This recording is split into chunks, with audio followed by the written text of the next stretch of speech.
Hidup Arya bisa dibilang nyaris sempurna. Di usia pertengahan 30-an, ia sudah berhasil membangun sebuah perusahaan dari nol, memiliki rumah megah di pinggiran kota, dan dikelilingi orang-orang yang menghormatinya. Meski sibuk, Arya selalu berusaha menyisihkan waktu untuk hal-hal sederhana. Sarapan roti hangat, secangkir kopi hitam, dan obrolan singkat sebelum berangkat kerja. Baginya, kebahagiaan tidak selalu diukur dari besarnya harta, tapi dari momen kecil yang tulus. Saat itu, hidupnya semakin terasa lengkap setelah menikah dengan Clara. Sejak pertama kali bertemu, Arya merasa Clara adalah sosok yang lembut dan penuh perhatian. Senyumnya hangat, tutur katanya halus, dan kehadirannya seakan membuat rumah besar itu lebih hidup. Dalam pandangan banyak orang, Arya adalah pria beruntung, kaya, sukses, dan memiliki istri cantik yang tampak setia mendampinginya. Namun, di balik semua itu, Arya tak pernah tahu bahwa kebahagiaan yang ia genggam hanya sebuah bayangan. Perlahan, kehidupan rumah tangganya akan membawa dirinya pada kenyataan pahit yang tidak pernah ia bayangkan sebelumnya. Pagi itu sinar matahari menembus jendela kaca besar rumah megah di kawasan perumahan elit. Halaman depan tertata rapi, penuh bunga dan pepohonan yang dipangkas indah. Suasana rumah begitu hangat, meski ukurannya luas dan megah, tidak terasa sepi. Di dalamnya, terdengar aroma roti panggang dan kopi hitam yang baru saja diseduh. Arya duduk di meja makan, dengan kemeja santai berwarna biru muda. Usianya belum genap 40, tapi karismanya sudah terlihat matang. Rambutnya rapi, wajahnya ramah, dan sorot matanya menunjukkan keteguhan hati. Ia adalah sosok pria yang berhasil membangun perusahaan sendiri dari bawah, bukan karena warisan orang tua, melainkan kerja keras dan disiplin bertahun-tahun. Tak lama, Clara datang membawa piring berisi sarapan. Wanita itu tampil anggun dengan gaun sederhana. Rambut panjangnya dibiarkan tergerai. Ia tersenyum hangat, seolah tak pernah lelah menampilkan sisi terbaiknya. "Sarapan dulu, Mas. Kamu ada rapat besar hari ini kan?" ucapnya lembut. Arya tersenyum. "Iya, rapat sama investor baru. Tapi aku nggak pernah bisa berangkat kerja tanpa sarapan buatan kamu," jawabnya sambil menatap penuh kasih. Momen sederhana itu seringkali menjadi penghiburan bagi Arya. Di balik kesibukan kerja yang padat, rumah selalu jadi tempat ia kembali. Clara selalu tahu bagaimana membuat suasana hangat. Dari sekadar menyiapkan sarapan, menyapa dengan senyum, hingga menemani Arya bercerita tentang pekerjaannya. Mereka tampak seperti pasangan ideal. Arya mencintai Clara dengan tulus, dan Clara selalu terlihat menanggapi dengan penuh perhatian. Setiap orang yang melihat rumah tangga mereka pasti berkomentar sama. Arya memang beruntung punya istri seperti Clara. Setelah sarapan, Arya sempat menyiram tanaman sebentar di halaman belakang. Clara menemaninya sambil membawa secangkir teh. "Kamu itu nggak perlu ripot-ripot, Mas. Kan sudah ada tukang kebun?" ucap Clara. Arya tertawa kecil. "Aku suka saja. Rasanya lebih tenang kalau lihat bangga-bunga ini tumbuh sehat." Clara mengangguk sambil tersenyum. Dari luar, momen itu tampak romantis. Seorang suami yang sederhana, meski kaya raya, dan seorang istri yang terlihat penuh dukungan. Semua orang pasti iri jika melihatnya. Menjelang pukul 8, Arya bersiap berangkat kerja. Mobil hitam mewah sudah menunggu di garasi. Sebelum pergi, Arya mencium kening Clara. "Doakan, aku lancar hari ini." "Ya, pasti Mas. Semoga sukses," jawab Clara sambil melambaikan tangan. Hari-hari Arya memang selalu seperti itu. Pagi dengan sarapan hangat, siang penuh kesibukan di kantor, dan malam kembali ke rumah untuk menikmati makan malam bersama Clara. Baginya, itu adalah kebahagiaan sederhana yang ia syukuri di kantor. Arya dikenal sebagai pemimpin yang bijaksana. Karyawannya menghormati dia bukan hanya karena jabatan, tetapi karena kerendahan hatinya. Meski memimpin perusahaan besar, ia tidak pernah meninggalkan sikap ramah. Ia sering menyempatkan diri makan siang bersama beberapa staf muda, hanya untuk mendengar keluh kesah mereka. Sore hari, setelah rapat panjang dengan investor, Arya merasa lelah, namun puas. Proyek baru yang sedang ia bangun mendapat respon positif. Ia sudah membayangkan bagaimana ia akan bercerita pada Clara malam nanti. Mungkin sambil makan malam bersama dengan musik lembut yang menenangkan. Saat pulang, lampu rumah sudah menyala. Clara menyambut di depan pintu dengan senyum manis. "Gimana rapatnya, Mas?" tanyanya penuh antusias. "Berhasil. Mereka setuju dengan rencana ekspansi kita," jawab Arya dengan mata berbinar. Clara menepuk tangannya kecil, seolah ikut bangga. "Wah, aku ikut senang dengarnya. Kamu memang luar biasa." Malam itu mereka makan malam bersama, ditemani obrolan ringan. Arya bercerita panjang lebar tentang rencana perusahaan, sementara Clara mendengarkan dengan tatapan kagum. Dari luar, semua tampak sempurna. Pasangan suami istri yang saling mendukung, saling mencintai, dan hidup dalam kemewahan yang tidak semua orang bisa rasakan. Namun, di dalam hati kecil Arya, ada satu hal yang sering ia pikirkan. Apakah aku terlalu beruntung? Atau semua ini memang seharusnya aku dapatkan? Pikirnya, ia tidak pernah meragukan Clara. Tapi terkadang ia merasa aneh, seolah kebahagiaan itu terlalu mulus untuk kenyataan. Meski begitu, Arya memilih menyingkirkan pikiran itu. Baginya, percaya pada orang yang dicintai adalah kunci utama rumah tangga. Di kamar, sebelum tidur, Arya menatap Clara yang sedang sibuk dengan ponselnya. "Kamu nggak tidur duluan? Besok kan kita ada acara bareng." Clara menoleh dan tersenyum. "Sebentar Mas, ada teman lama yang chat." "Aku balas dulu." Arya mengangguk tanpa rasa curiga. Ia kemudian berbaring, memejamkan mata dengan senyum puas. Baginya, hari itu adalah hari yang sempurna. Ia punya istri cantik, rumah tangga bahagia, dan pekerjaan yang terus berkembang. Ia tidak pernah tahu bahwa di balik senyum dan perhatian Clara, ada hal-hal yang ia belum sempat lihat. Untuk malam itu, Arya hanya ingin menikmati kebahagiaannya. Besok adalah hari baru, dan ia percaya segalanya akan tetap baik-baik saja. Pagi itu suasana rumah Arya kembali dipenuhi kesibukan kecil yang menyenangkan. Clara berjalan ke dapur dengan langkah ringan, mengenakan gaun rumah berwarna putih yang sederhana, namun elegan. Rambut panjangnya dibiarkan tergerai, memberi kesan alami. Di tangan kanannya, ia membawa nampan berisi buah potong yang sudah disusun rapi. Arya, yang sedang membaca koran di ruang tamu, tersenyum melihatnya. "Pagi-pagi sudah bikin segar mata," ucapnya berseloroh. Clara tertawa kecil, meletakkan nampan di meja. "Mas Arya ini ada-ada saja. Aku cuma nyiapin buah, bukan bikin pesta." Percakapan sederhana itu terdengar manis, seperti pasangan suami istri pada umumnya. Namun, bagi Arya, Clara selalu punya cara membuat hal-hal kecil terasa istimewa. Ia benar-benar percaya bahwa istrinya adalah anugerah terindah dalam hidupnya. Siang harinya, Arya mengajak Clara makan siang di sebuah restoran mewah di pusat kota. Bukan hanya karena ingin bersantai, tapi juga untuk memperkenalkan Clara pada beberapa kolega bisnis. Arya selalu bangga membawa Clara ke acara-acara penting. Penampilan Clara yang anggun membuat semua mata terpana. "Ini istri saya, Clara," ucap Arya penuh kebanggaan saat memperkenalkan. Clara menyambut dengan senyum hangat dan sapaan lembut. Dengan cepat ia mampu membuat orang-orang merasa nyaman, seakan sudah lama mengenalnya. Bahkan beberapa rekan Arya berbisik kagum, "Istrimu ini benar-benar memesona." "Ya?" Arya hanya bisa mengangguk sambil tersenyum puas. Dalam hati ia merasa semakin yakin bahwa memilih Clara sebagai pendamping hidup adalah keputusan yang tepat. Namun, di balik semua pujian itu, ada satu hal yang membuat Arya sedikit heran. Setiap kali mereka berada di tengah keramaian, Clara selalu terlihat sangat menikmati sorotan. Matanya berbinar saat semua orang memujinya, seolah itu adalah panggung yang memang ia kuasai.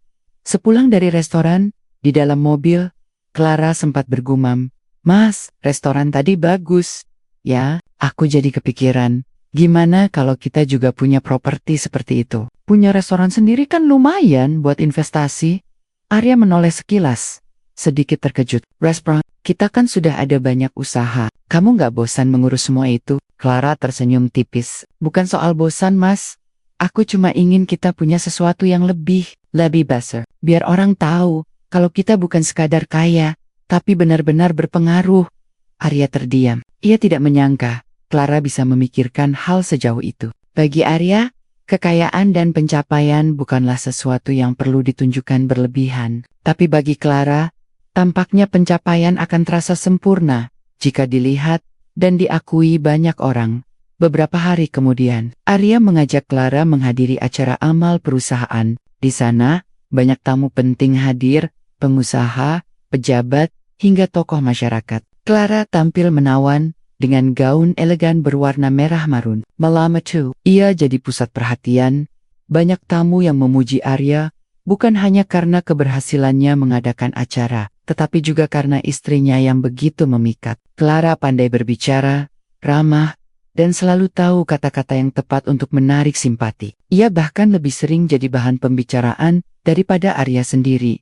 Namun, di balik senyum yang selalu ia tunjukkan, sesekali terucap kalimat yang membuat Arya berpikir. Saat melihat seorang pengusaha wanita sukses berdiri di panggung, menerima penghargaan, Clara berbisik pelan. Kalau aku jadi dia, pasti rasanya luar biasa. Berdiri di depan semua orang, diakui bukan cuma karena suami, tapi karena kekayaanku sendiri. Arya menoleh sekilas, lalu tersenyum kecil. Kamu kan gak perlu semua itu sayang, bagiku, kamu sudah jadi kebanggaan. Clara mengangguk sambil tersenyum, tapi sorot matanya masih terpaku pada panggung. Ada sesuatu dalam dirinya yang lebih besar daripada sekadar menjadi istri pengusaha sukses. Malam itu, saat mereka pulang ke rumah, Clara kembali berbicara soal harta. Ia duduk di sofa sambil memegang secangkir teh, menatap Arya yang sedang melepas jas. Mas, kamu pernah kepikiran gak kalau semua aset kita terlalu rumit? Rumah di mana-mana, saham, perusahaan, kalau suatu saat terjadi apa-apa, gimana? Tanyanya serius. Arya mengerutkan kening. Maksudmu, gimana? Aku cuma berpikir, apa nggak sebaiknya semua harta itu lebih jelas pembagiannya? Misalnya kalau, ya, semoga nggak, kalau Mas kenapa-kenapa, kan aku jadi lebih mudah mengurus semuanya. Jelas Clara hati-hati. Arya terdiam sejenak. Pertanyaan itu sebenarnya wajar dari seorang istri. Tapi nada Clara terdengar seperti ada tekanan. Arya tidak ingin berpikir buruk.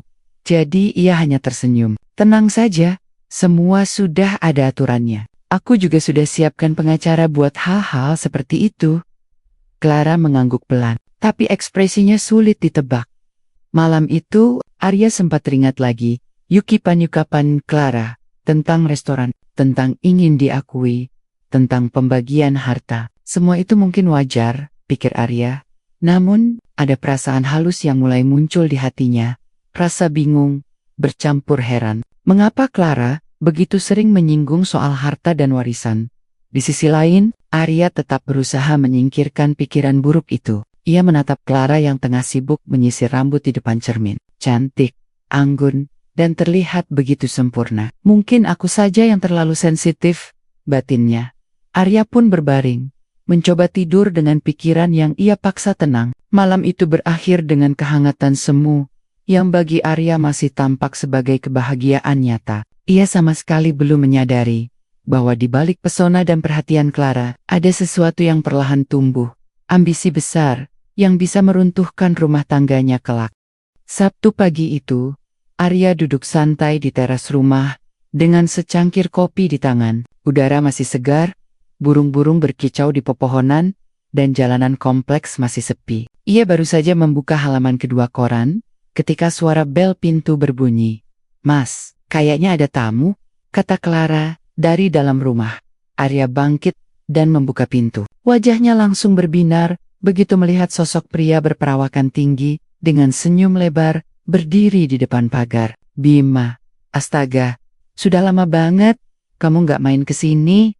Bima tertawa, menepuk bahu Arya dengan akrab. Iya, sibuk, terus kamu, aku aja yang harus nyempetin datang ke rumah sahabatku sendiri. Mereka pun berpelukan singkat. Lalu Arya mempersilahkan Bima masuk. Clara muncul dari ruang tamu. Wajahnya terlihat kaget, tapi segera berubah jadi senyum hangat. Wah, Mas Bima, lama nggak ketemu, sapa Clara ramah.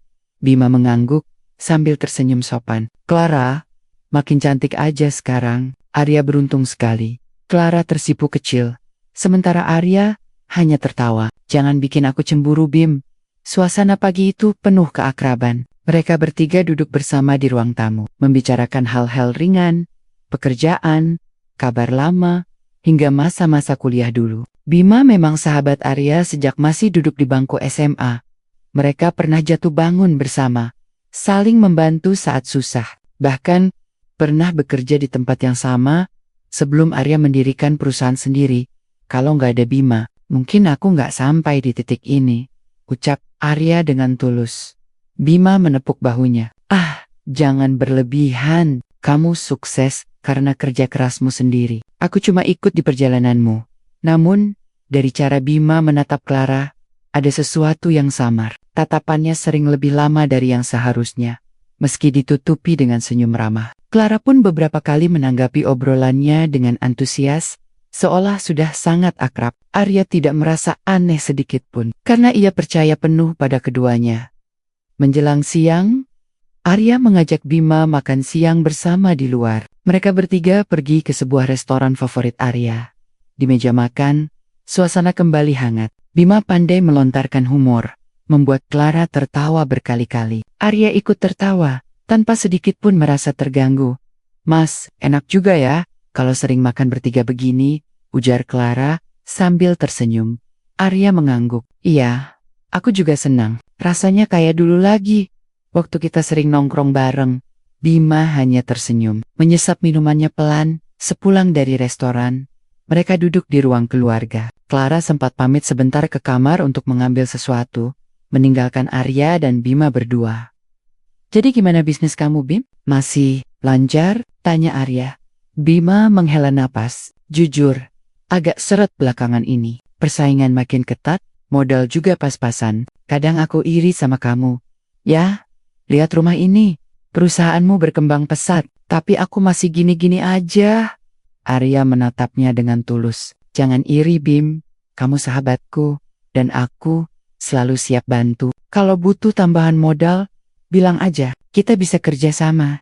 Bima terdiam sebentar, lalu mengangguk pelan. Makasih. Ya, kamu memang sahabat sejati. Saat Clara kembali ke ruang tamu, ia membawa minuman tambahan. Ia meletakkannya di meja, lalu duduk di samping Arya. Aku dengar sedikit obrolan kalian. Kalau memang Mas Arya bisa bantu, kenapa enggak, Bim? Kamu kan sudah seperti keluarga sendiri.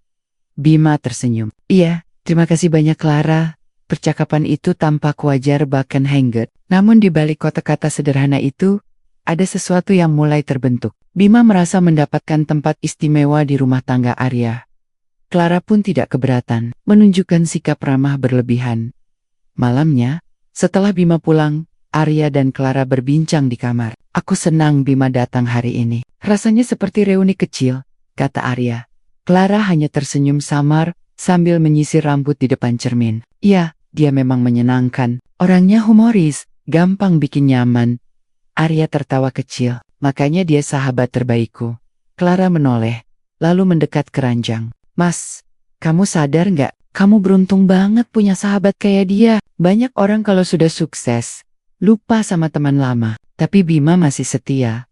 Arya mengangguk, lalu memejamkan mata. Iya, aku memang beruntung. Sahabat yang baik, istri yang cantik dan perhatian, apalagi yang harus aku minta? Clara tersenyum tipis, lalu berbaring di sampingnya. Namun tatapannya kosong, seolah pikirannya berada entah di mana. Di ruangan itu, Arya tertidur dengan hati penuh syukur. Ia benar-benar percaya kehidupannya sempurna. Sahabat sejati dan istri yang setia, namun ia tidak tahu bahwa justru dua orang yang paling ia percaya itu, kelak akan menjadi alasan terbesar hancurnya rumah tangganya. Hari Senin pagi, rumah Arya kembali ramai dengan aktivitas. Clara duduk di meja makan, menikmati sarapan sambil menatap layar ponselnya. Jemarinya bergerak cepat mengetik pesan. Sesekali bibirnya tersenyum tipis. Senyum itu berbeda dengan senyum yang biasanya ia berikan pada Arya. Lebih personal, lebih hangat. Seolah sedang membicarakan sesuatu yang hanya mereka berdua pahami. Sayang, kamu senyum-senyum sendiri dari tadi? Ada yang lucu? Tanya Arya sambil melipat koran dan meneguk kopinya. Clara buru-buru meletakkan ponselnya. Oh, nggak ada. Tadi temanku kirim video lucu. Lagi tren di media sosial. Arya mengangguk tanpa curiga, lalu melanjutkan sarapannya. Baginya, semua terasa biasa saja. Ia memang selalu percaya penuh pada Clara. Namun kenyataannya, pesan yang baru saja Clara balas, bukan dari seorang teman perempuan, melainkan dari Bima. Pesan itu sederhana, tapi cukup membuat Clara tersenyum. Bima, pagi, cantik. Semalam aku kepikiran terus, sama tawa kamu di restoran. Rasanya, kita harus ketemu lagi, tapi jangan sampai Arya tahu. Clara membalas dengan cepat, meski sambil melirik Arya yang masih sibuk dengan sarapannya. Clara, iya, aku juga kepikiran, tapi hati-hati, dia nggak boleh curiga sedikit pun. Clara menutup ponselnya, menarik napas panjang, lalu kembali tersenyum seolah tidak terjadi apa-apa. Siang harinya, Arya berangkat ke kantor lebih awal karena ada rapat penting. Begitu mobilnya meninggalkan halaman rumah, Clara langsung meraih ponselnya lagi. Ia menelepon seseorang dengan nada suara yang lebih lembut dari biasanya. Bim, dia udah berangkat. Kamu bisa datang sekarang? Suara Clara terdengar penuh antusias. Bisa, aku lagi di jalan. 10 menit lagi nyampe, jawab Bima di seberang. Clara tersenyum puas. Ia segera bergegas merapikan penampilan, mengganti gaun rumah dengan pakaian santai, tapi tetap anggun, menambahkan sedikit parfum, lalu menyiapkan camilan kecil di ruang tamu. Tak lama, bel pintu berbunyi. Clara membuka pintu dengan ekspresi seolah menunggu seseorang yang sangat spesial. Di sana berdiri Bima dengan senyum khasnya. Kamu cepat juga, ujar Clara sambil tersenyum. Bima masuk dan langsung duduk di sofa. Aku udah nggak sabar. Setelah kemarin di restoran, aku ngerasa ada sesuatu antara kita. Clara duduk di sampingnya. Jarak mereka sangat dekat. Aku juga merasakannya. Tapi kita harus hati-hati. Mas Arya terlalu percaya sama kita. Bima menatapnya serius. Justru itu Clara. Dia percaya penuh sama kamu. Sama aku juga. Itu bisa jadi keuntungan kita, asal kita pandai menyembunyikan. Nggak akan ketahuan, Clara tekjil. Lalu menatap Bima. Ada rasa bersalah samar di matanya. Tapi cepat ia singkirkan. Aku menikah sama Arya karena dia bisa memberi aku semua yang aku mau. Harta, kenyamanan, hidup mewah. Tapi aku nggak pernah bener-bener cinta sama dia. Bima menghela napas panjang, lalu menyentuh tangan Clara. Dan sekarang, kamu punya aku. Kita bisa punya lebih banyak. Asal pintar main peran. Clara mengangguk pelan, hatinya berdebar. Tapi bukan karena takut ketahuan, melainkan karena menikmati permainan rahasia itu. Hari-hari berikutnya, Clara dan Bima semakin sering berkomunikasi, diam-diam. Kadang hanya lewat pesan singkat, kadang lewat telepon singkat, saat Arya sedang di kantor. Bahkan, beberapa kali mereka bertemu di kafe kecil di luar kompleks, agar tidak terlalu mencolok. Namun, mereka tetap berhati-hati. Clara selalu memastikan semua tampak normal di depan Arya. Ia tetap memasak, tetap menemani Arya bercerita sepulang kerja. Bahkan sesekali memberi perhatian kecil agar Arya semakin percaya bahwa rumah tangganya baik-baik saja. Suatu malam, setelah makan malam, Arya duduk di ruang keluarga sambil memeriksa laporan keuangan perusahaan di laptop. Clara duduk di sebelahnya, berpura-pura menonton televisi. Ponselnya bergetar pelan. Pesan dari Bima masuk. Bima, aku rindu. Besok siang ketemu lagi ya. Ada tempat baru yang sepi, cocok buat kita. Clara melirik Arya sebentar, lalu dengan hati-hati membalas pesannya di balik lipatan selimut. Clara, oke, besok aku bilang ada acara sama teman-teman arisan. Tak ada sedikit pun kecurigaan di wajah Arya. Justru ia menoleh dan tersenyum hangat. Sayang, makasih ya, sudah selalu ada di sampingku. Aku merasa hidupku sempurna. Clara menatapnya dengan senyum tipis. Senyum yang bagi Arya adalah tanda cinta. Tapi bagi Clara, hanyalah topeng. Aku juga bahagia, Mas, jawabnya pelan. Namun, di balik senyum itu tersimpan rahasia besar yang perlahan mulai tumbuh. Rahasia yang suatu saat akan menghancurkan segalanya. Malam itu, hujan deras mengguyur kota. Arya baru saja pulang dari kantor, Setelah rapat panjang yang melelahkan, jaketnya basah kuyup, meski sudah membawa payung. Ia menaruh kunci mobil di meja, lalu melangkah masuk ke ruang tamu dengan langkah berat. Clara, aku pulang, serunya sambil mencoba tersenyum. Namun rumah terasa terlalu sepi. Lampu ruang tamu memang menyala, tapi suara khas Clara yang biasanya menyambutnya tidak terdengar. Arya menaruh tas kerjanya, mengganti sepatu dengan sandal rumah, lalu berjalan ke ruang makan. Di meja, hanya ada sepiring makanan yang sudah dingin. Dia belum makan, gumam Arya pelan. Setelah berkeliling sebentar, akhirnya ia menemukan Clara di kamar. Sang istri sedang duduk di ranjang dengan ponsel di tangan, wajahnya serius menatap layar. Begitu melihat Arya masuk, Clara cepat-cepat menutup layar ponselnya. "Kamu udah pulang?" tanyanya datar. Arya mengangguk sambil melepaskan dasi. "Iya, aku kangen kamu. Hari ini capek banget." Rapat panjang, Clara hanya tersenyum tipis, lalu berdiri. "Aku udah makan duluan, Mas. Tadi aku lapar banget." Arya terdiam sejenak. Biasanya Clara selalu menunggu makan bersama, meski ia pulang larut. Tapi kali ini berbeda. "Oh, gak apa-apa. Aku makan sendiri aja nanti," jawabnya pelan. Ada rasa hampa yang tiba-tiba muncul. Ia mencoba menahan diri untuk tidak terlalu memikirkan. Mungkin Clara lagi capek, atau lagi ada urusan penting, pikirnya. Beberapa hari kemudian, hal serupa terulang. Arya pulang, tapi Clara jarang ada di rumah. Kadang ia bilang sedang arisan, kadang bilang sedang menemani teman yang sakit. Awalnya, Arya percaya begitu saja, tapi lama-lama ia merasa ada jarak yang tak bisa dijelaskan. Di kantor, Arya bahkan mulai kehilangan fokus. Pandangannya kosong menatap layar laptop, sementara pikirannya melayang. Salah seorang karyawan senior menegurnya. "Pak, Bapak nggak apa-apa. Sejak beberapa hari ini, Bapak kelihatan nggak seperti biasanya," ujar sekretarisnya. Arya tersidar, lalu tersenyum kaku. Nggak apa-apa. Mungkin cuman kecapekan. Namun dalam hati, ia tahu yang membuatnya resah bukanlah pekerjaan, melainkan rumahnya sendiri. Ketika Arya duduk di ruang kerja rumahnya, ia mendengar suara tawa pelan dari kamar. Clara sedang menelepon seseorang. Suara itu terdengar lembut, bahkan lebih lembut daripada ketika ia berbicara dengan Arya. "Besok aku bisa kok." "Iya, aku bilang aja ada acara lagi." "Jangan khawatir, dia nggak curiga," terdengar jelas dari balik pintu.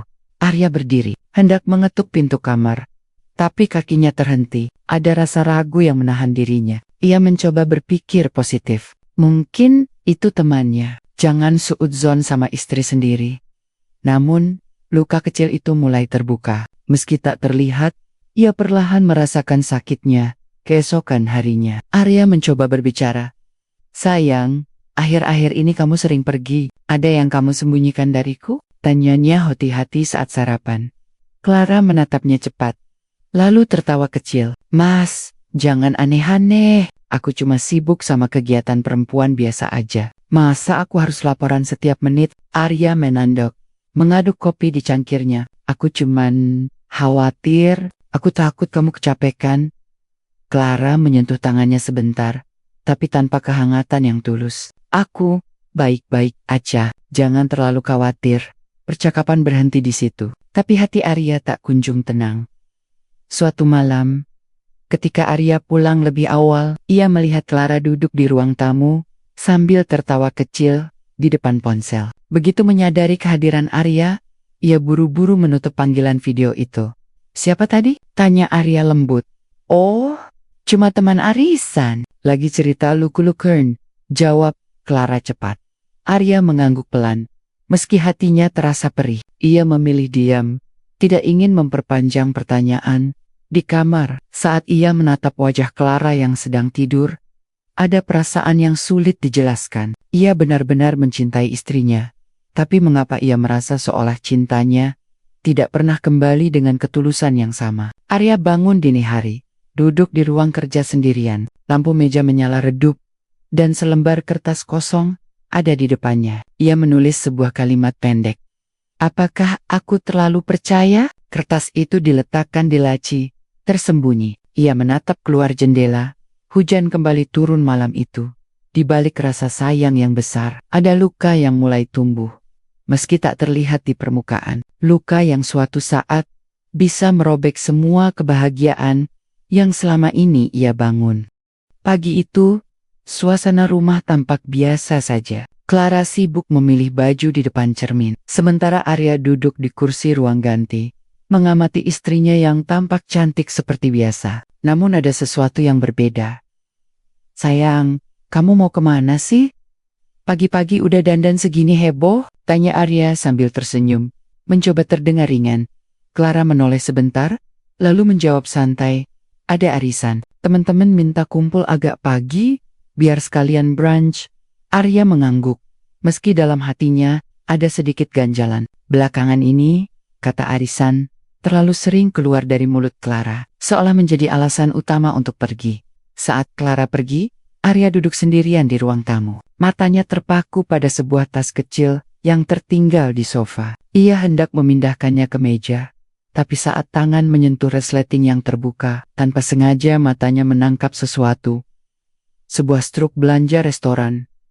Arya mengangkat kertas itu, membacanya pelan. Nama restorannya bukanlah tempat biasa untuk arisan. Restoran itu romantis, terkenal sebagai tempat makan malam pasangan. Dan yang membuatnya semakin janggal, struk itu hanya untuk 2 orang. Arisan apa makan berdua di tempat begini, pikir Arya. Jantungnya berdegup lebih cepat. Namun, ia segera menepuk wajahnya sendiri. Jangan suudzon, Ra. Mungkin aja Clara ketemu teman lamanya, atau makan sama saudara.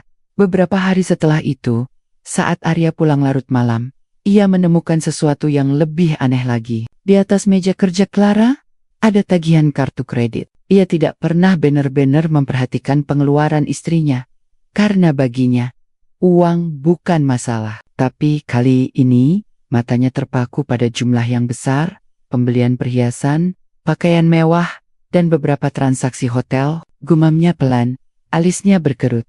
Arya tahu Clara tidak pernah bilang soal menginap di luar rumah. Lagi-lagi hatinya mencoba menenangkan diri. Mungkin ini salah catat, bisa aja cuma makan di hotel. Jangan langsung berpikir buruk. Namun rasa curiga itu makin sulit ditepis. Beberapa malam kemudian, saat Arya hendak masuk kamar, ia mendengar suara Clara berbicara di balkon. Suaranya terdengar lembut, berbeda dengan nada biasanya ketika berbicara dengan dirinya. "Aku juga kangen." "Iya, besok aku ada waktu. Tapi jangan di tempat biasa. Kita bisa ketahuan." Arya terhenti di depan pintu. Hatinya bergetar. Kata-kata itu menusuk telinganya. Ia ingin langsung masuk dan menegur Clara. Tapi kakinya seolah terpaku. Ada perasaan takut. Takut mendengar kebenaran yang ia tidak siap terima. Ketika Clara kembali masuk ke kamar, ia mendapati Arya sudah berbaring dengan mata terpejam, pura-pura tidur. Clara tidak menyadari bahwa sebenarnya Arya mendengar hampir seluruh percakapan itu. Keesokan paginya, Arya memutuskan untuk lebih berhati-hati. Ia mulai memperhatikan detail kecil yang sebelumnya ia abaikan. Clara sering pulang dengan wajah cerah, seperti habis bertemu seseorang yang membuatnya bahagia. Kadang ia mengganti baju sebelum masuk rumah, seolah ingin menyembunyikan sesuatu. Arya juga memperhatikan ponsel Clara, yang kini lebih sering dalam keadaan terkunci. Jika dulu Clara sering menaruh ponselnya sembarangan, kini ia selalu membawanya kemanapun, bahkan ke kamar mandi. Rasa curiga Arya semakin kuat, tapi ia tetap tidak bisa mengucapkannya. Baginya, menuduh tanpa bukti sama saja dengan merusak kepercayaan yang selama ini ia junjung tinggi. Suatu hari, saat Arya sedang di kantor, ia mendapat telepon dari seorang karyawan. "Pak, saya lihat Bu Clara tadi siang di restoran dekat gedung. Saya kira Bapak juga ikut, tapi kok beliau sama orang lain ya?" Arya terdiam. Jantungnya berdetak kencang. "Orang lain? Siapa?" tanyanya cepat. Karyawan itu ragu-ragu menjawab. "Saya nggak jelas lihatnya, Pak. Kayaknya laki-laki." Mereka kelihatan akrab. Arya menutup telepon dengan tangan gemetar. Untuk pertama kalinya, kata-kata orang lain memperkuat rasa curiga yang selama ini ia coba bantah. Malamnya, Arya duduk lama di ruang kerja, memandangi selembar kertas kosong. Ia menulis kalimat pendek yang sama seperti sebelumnya. "Apakah aku terlalu percaya?" Kali ini ia menambahkan, "Atau Aku sedang dibodohi. Ia meremas kertas itu, melemparkannya ke tempat sampah. Air matanya nyaris jatuh, tapi ia segera menahannya. Aku harus sabar. Kalau memang ada yang salah, kebenaran pasti akan muncul. Namun dalam diam, benih kecurigaan itu sudah tumbuh semakin kuat, dan ia tahu, cepat atau lambat, ia harus menghadapi kenyataan. Beberapa hari terakhir, pikiran Arya tidak pernah benar-benar tenang. Ia mencoba tetap fokus bekerja, tersenyum di depan karyawan, dan bercanda dengan rekan bisnisnya. Tapi hatinya penuh dengan pertanyaan yang tak kunjung terjawab. Setiap kali pulang ke rumah, ia melihat Clara dengan senyum cantiknya yang seakan tulus. Namun, justru senyum itulah yang kini terasa asing. Arya bertanya-tanya, apakah senyum itu benar untukku, atau hanya topeng untuk menutupi sesuatu? Suatu malam, ketika makan malam bersama, Clara membuka pembicaraan yang membuat Arya benar-benar terkejut. "Mas," ucapnya, sambil mengaduk sup perlahan. "Aku kepikiran sesuatu akhir-akhir ini."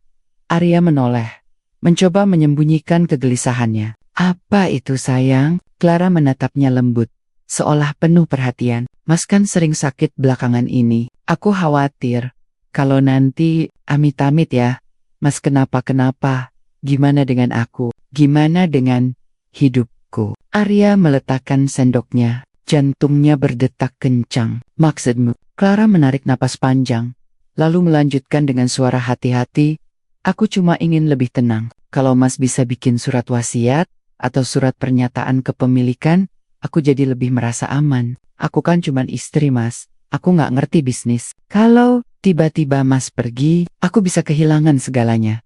Kata-kata itu menancap seperti pisau di hati Arya. Ia menatap Clara lama, mencoba mencari ketulusan dalam matanya. Namun yang ia temukan hanyalah kilatan ambisi yang sulit disembunyikan. "Jadi, kamu ingin aku segera membuat surat wasiat?" tanya Arya pelan.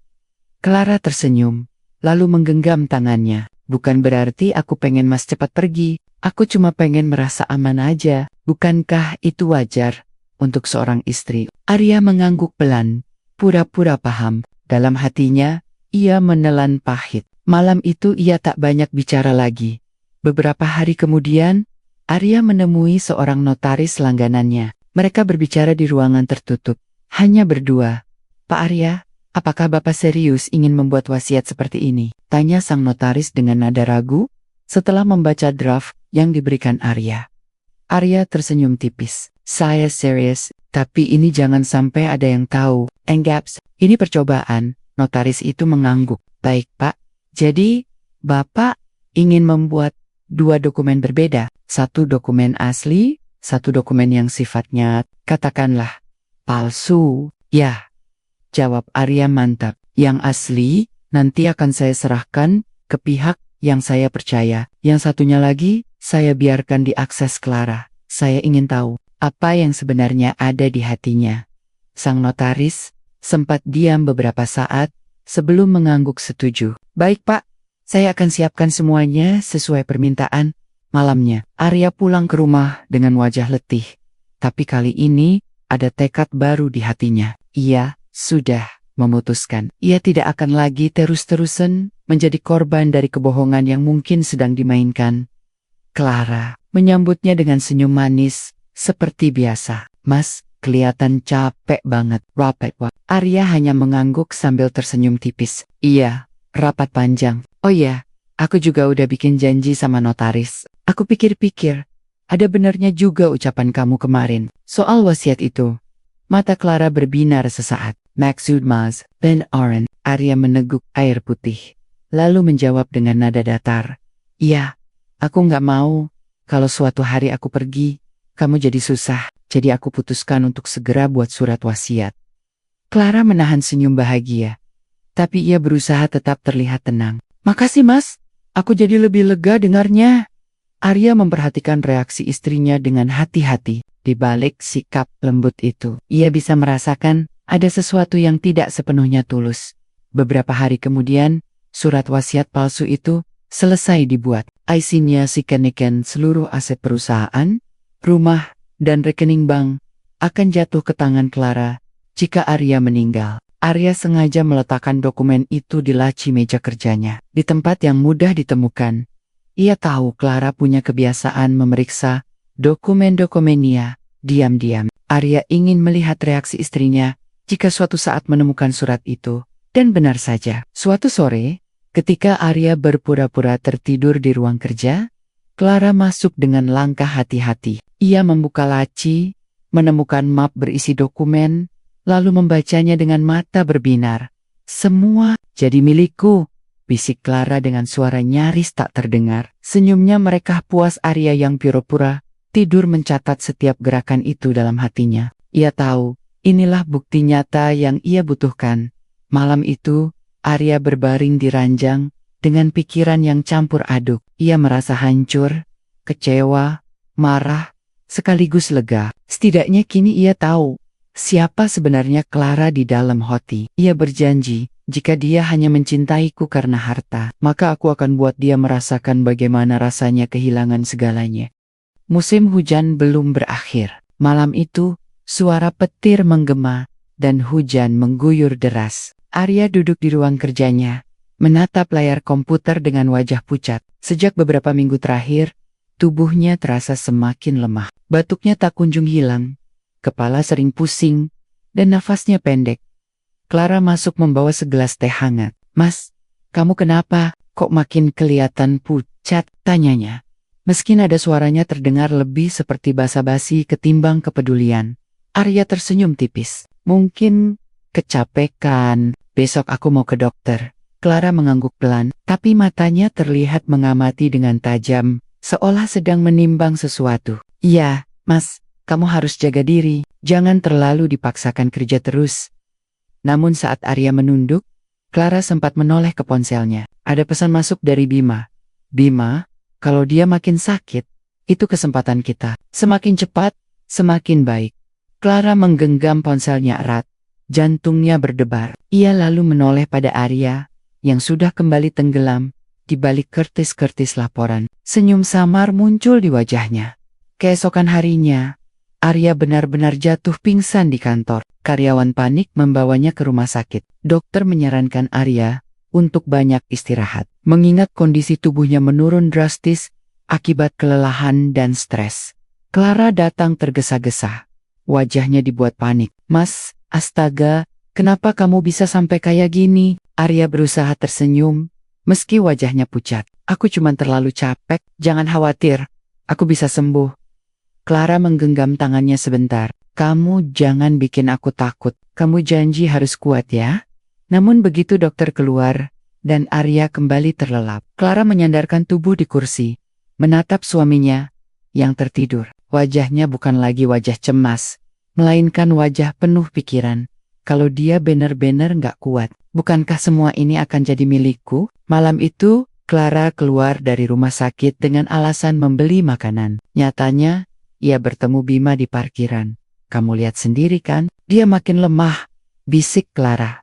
Bima menyeringai. "Itu berita bagus. Semakin cepat dia jatuh, semakin cepat kita punya segalanya." Clara menatapnya ragu sejenak.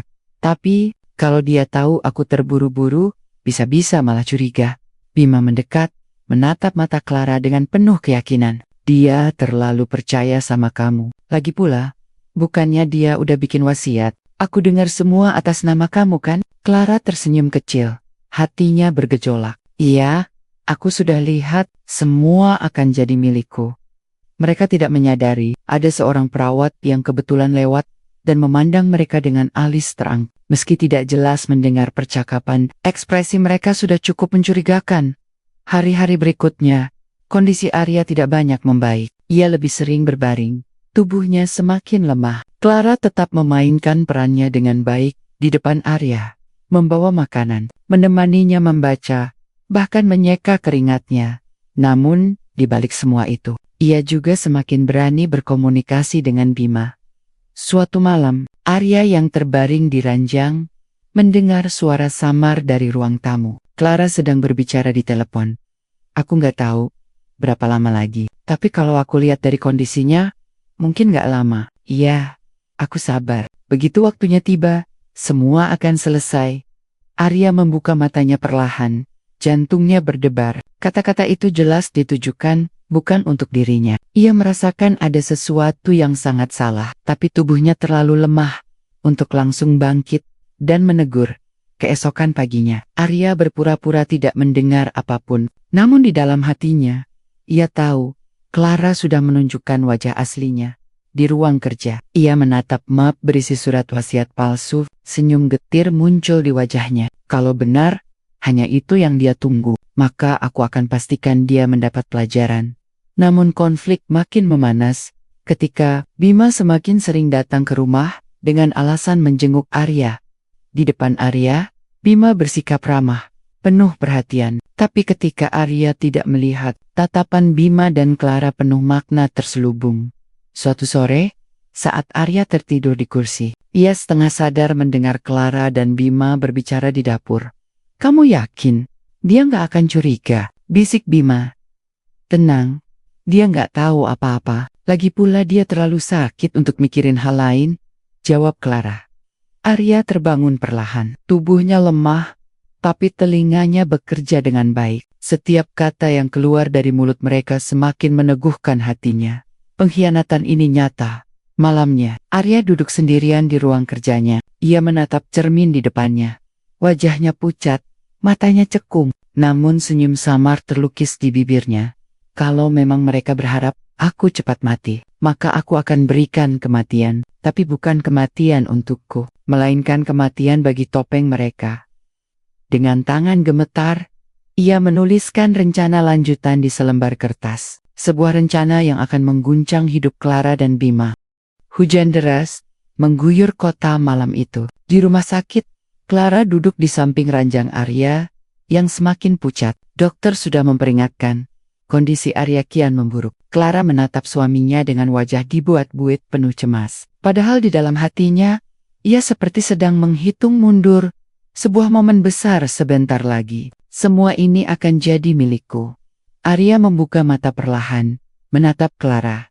"Kalau sesuatu terjadi padaku, kamu harus kuat, Clara." Air mata pura-pura Clara langsung mengalir. "Mas, jangan bicara kayak gitu. Aku nggak sanggup kalau kehilangan kamu."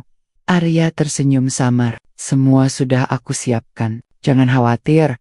Tak lama kemudian, monitor detak jantung di sampingnya berbunyi nyaring. "Tit." Lalu garis lurus panjang menghiasi layar. Dokter dan perawat bergegas masuk, melakukan segala usaha resusitasi. Namun setelah beberapa menit, dokter menghela napas berat. "Maaf, Bu Clara, suami Anda sudah tiada." Clara menutup mulutnya, menangis keras. Tangisan yang terdengar meyakinkan, tapi sebenarnya hanyalah topeng. Dalam hati, ia hampir tertawa lega. Kabar meninggalnya Arya menyebar cepat. Rumah duka dipenuhi kerabat, karyawan, dan sahabat. Salah satunya tentu saja Bima, yang datang memberi pelukan hangat pada Clara. Dari kejauhan, beberapa tamu memperhatikan keakraban mereka yang terasa sedikit janggal. Namun Clara tak peduli. Ia hanya menunggu satu hal, pembacaan surat wasiat. Beberapa hari kemudian, di ruang kantor notaris, suasana tegang. Clara duduk dengan wajah penuh percaya diri. Ditemani Bima yang duduk tak jauh darinya, para pengacara dan notaris membuka map berisi dokumen penting. "Baik, sesuai wasiat terakhir almarhum Tuan Arya, seluruh harta kekayaan, termasuk rumah, aset perusahaan, dan tabungan pribadi, akan diwariskan kepada..." Clara menahan napas, menunggu namanya disebut. Sebuah yayasan amal yang bergerak di bidang pendidikan anak yatim. Ruangan seketika hening. Clara terpiku. Wajahnya pucat. Apa maksudnya? "Tidak mungkin. Arya pasti menuliskan semua untukku." Notaris tetap tenang. "Kami hanya membaca apa yang tercatat dalam dokumen resmi. Semua sudah ditandatangani almarhum." Clara menoleh ke Bima dengan panik. "Ini nggak mungkin. Aku tahu Arya sudah bikin wasiat untukku. Aku lihat sendiri." Bima menelan ludah, ikut kebingungan. Ruangan mendadak dipenuhi bisik-bisik orang yang hadir. Beberapa kerabat Arya bahkan menatap Clara dengan curiga, seolah mulai mengerti ada sesuatu yang aneh.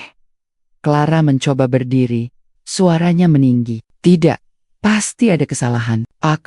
Semua seharusnya jadi milikku. Namun teriakan itu justru menjadi bumerang. Para tamu melihat betapa serakahnya Clara.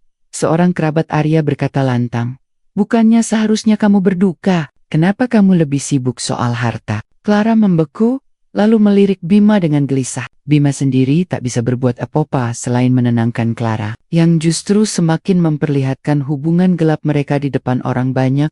Malam harinya, di rumah besar yang kini terasa kosong, Clara berjalan mondar-mandir dengan wajah panik. "Kenapa bisa begini, Bim? Semua harta ke yayasan? Berarti aku nggak dapat apa-apa." Bima mencoba menenangkan. "Tenang dulu, mungkin kita bisa cari celah hukum, atau mungkin ada dokumen lain yang belum ditemukan." Clara menghantam meja dengan marah. "Aku sudah korbankan segalanya. Aku bahkan rela hidup sama pria itu hanya demi semua hartanya. Dan sekarang semuanya hilang begitu saja." Tiba-tiba, suara pintu terbuka. Clara dan Bima menoleh bersamaan. Dan terperanjat, di sana berdiri seorang pria. Dengan langkah pelan, tapi pasti. Wajahnya pucat. Tubuhnya masih tampak lemah. Namun sorot matanya tajam. "Arya, kalau begitu," ucapnya dengan suara berat, "hidupmu sia-sia." Clara terhuyung. Hampir jatuh. Tidak mungkin, Mas Arya. Kamu sudah mati." Arya tersenyum getir. "Mati? Tidak, Clara. Aku hanya memberi kesempatan melihat siapa dirimu yang sebenarnya." Bima berdiri dengan wajah panik, mencoba menyembunyikan rasa takutnya. "Arya, ini semua salah paham. Cukup!" bentak Arya. "Aku sudah mendengar semua percakapan kalian. Aku tahu kalian hanya menungguku mati untuk menguasai hartaku." Clara gemetar. Wajahnya memucat. "Mas, aku bisa jelaskan?" "Tidak perlu. Semua sudah jelas. Kamu menikah denganku bukan karena cinta, tapi karena harta." Air mata Clara mengalir. Kali ini bukan pura-pura, melainkan karena ketakutan. "Tolong, Mas, aku masih istrimu." Arya menatapnya dengan dingin. "Cedek lagi. Mulai sekarang, kamu kehilangan segalanya. Harta, status, bahkan aku."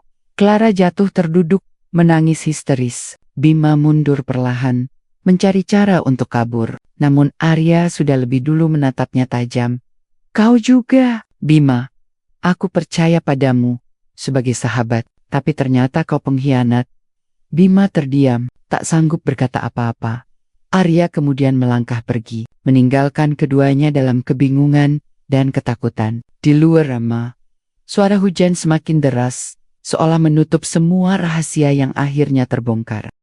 Malam itu, rumah besar milik Arya berubah menjadi panggung drama. Clara menangis histeris di lantai. Bima berdiri kaku dengan wajah ketakutan, sementara Arya menatap keduanya dengan sorot dingin. Keheningan hanya dipecahkan suara hujan yang masih mengguyur deras di luar. Arya melangkah perlahan. Tubuhnya masih tampak lemah, tetapi wibawanya tak bisa ditutupi. "Clara," ucapnya lirih, namun tajam, "aku sudah memberimu segalanya. Rumah, kemewahan, kehidupan yang tak semua wanita bisa punya. Tapi ternyata, semua itu hanya topeng. Kamu tidak pernah mencintaiku." Clara merangkak mendekati Arya, berusaha memegang tangannya. "Mas, tolong, dengar aku. Iya, aku salah, tapi aku masih istrimu. Jangan tinggalkan aku." Arya menatapnya lama. "Aku tidak meninggalkanmu, Clara. Kamu sendiri yang memilih jalan ini." Bima mencoba angkat bicara. "Arya, dengar aku dulu. Semua ini salah Clara. Dia yang memanfaatkan aku. Aku cuma..." Arya menoleh dengan tajam. "Jangan berani lempar kesalahan. Aku tahu semua rencana kalian. Aku dengar sendiri saat kalian berharap aku cepat mati." Bima terdiam, wajahnya pucat pasi. Keesokan harinya, berita tentang kematian pura-pura Arya mulai menyebar di kalangan orang dekat. Arya sengaja membiarkannya, karena itu bagian dari rencananya untuk membuka topeng Clara dan Bima di hadapan semua orang. Namun Arya tidak berhenti di situ. Ia mengundang beberapa kerabat, pengacara, bahkan beberapa karyawan senior perusahaan ke rumah. Di depan semua orang, Arya berdiri tegak. "Hari ini, aku ingin menyampaikan sesuatu yang penting. Aku sengaja menyembunyikan diri, pura-pura mati, hanya untuk membuktikan satu hal. Siapa yang benar-benar peduli padaku? Dan siapa yang hanya peduli pada hartaku? Semua orang terdiam, menatap ke arah Clara dan Bima yang berdiri dengan wajah penuh malu. Arya melanjutkan. Dan kini, semua sudah jelas. Clara dan Bima telah berkhianat. Mereka bukan hanya menghancurkan kepercayaanku, tapi juga merusak kehormatan keluarga ini.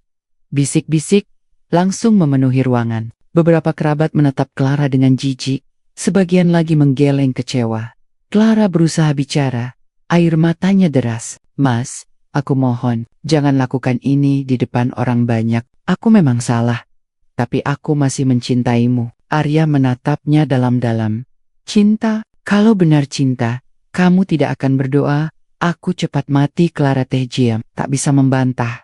Namun disinilah kejutan terjadi. Saat semua orang mengira Arya akan menceraikan Clara di tempat itu juga, Arya justru berkata, aku tidak akan membawa kasus ini ke ranah hukum, aku tidak akan menuntut, dan aku juga tidak akan menelanjangi kalian lebih jauh, karena hukum terbesar yang kalian terima adalah kehilangan kepercayaan, kehilangan harga diri, dan kehilangan masa depan. Semua orang terdiam, termasuk Clara dan Bima. Mereka tidak menyangka Arya memilih jalan itu. Arya kemudian menoleh ke notaris yang hadir. Mulai hari ini, Clara tidak lagi memiliki hak atas harta benda yang pernah aku berikan. Semua akan tetap berada di bawah Yayasan Amal. Aku memilih hidup baru, jauh dari mereka yang berkhianat. Clara berteriak putus asa. Tidak mas, jangan tinggalkan aku. Aku tidak punya siapa-siapa lagi selain kamu. Arya hanya menoleh sekilas, lalu melangkah pergi. Beberapa bulan kemudian, Arya benar-benar memulai hidup baru. Ia pindah ke kota lain dengan identitas berbeda, fokus pada pekerjaan sosial melalui yayasan yang ia dirikan. Hidupnya sederhana, jauh dari kemewahan, tetapi hatinya lebih tenang. Clara, ia jatuh miskin, kehilangan rumah, kehilangan semua harta. Orang-orang menjauhinya setelah skandal terbongkar. Sementara Bima meninggalkannya begitu saja, memilih menyelamatkan diri sendiri. Clara hidup terpuruk, menyesali semua keputusan yang ia ambil. Ironisnya, ia pernah punya segalanya, tetapi keserakahan membuatnya kehilangan segalanya. Dan twist terakhir, suatu sore, Arya duduk di teras rumah barunya yang sederhana. Seorang anak kecil dari panti asuhan datang berlari, memberikan sebuah amplop. Om, ini ada surat buat Om Arya. Arya membuka amplop itu perlahan. Isinya hanya satu kalimat pendek dengan tulisan tangan yang masih dikenalnya. Jika waktu bisa kuputar kembali, aku akan memilih mencintaimu, bukan hartamu. Clara, Arya menutup surat itu, menarik napas panjang. Seketika wajahnya dipenuhi campuran perasaan, sedih, marah, namun juga lega. Ia menatap langit senja yang merona merah. Sayangnya, Clara, bisiknya pelan. Waktu tidak bisa diputar kembali. Senyumnya tipis, penuh luka, tapi juga penuh keteguhan untuk melangkah ke depan.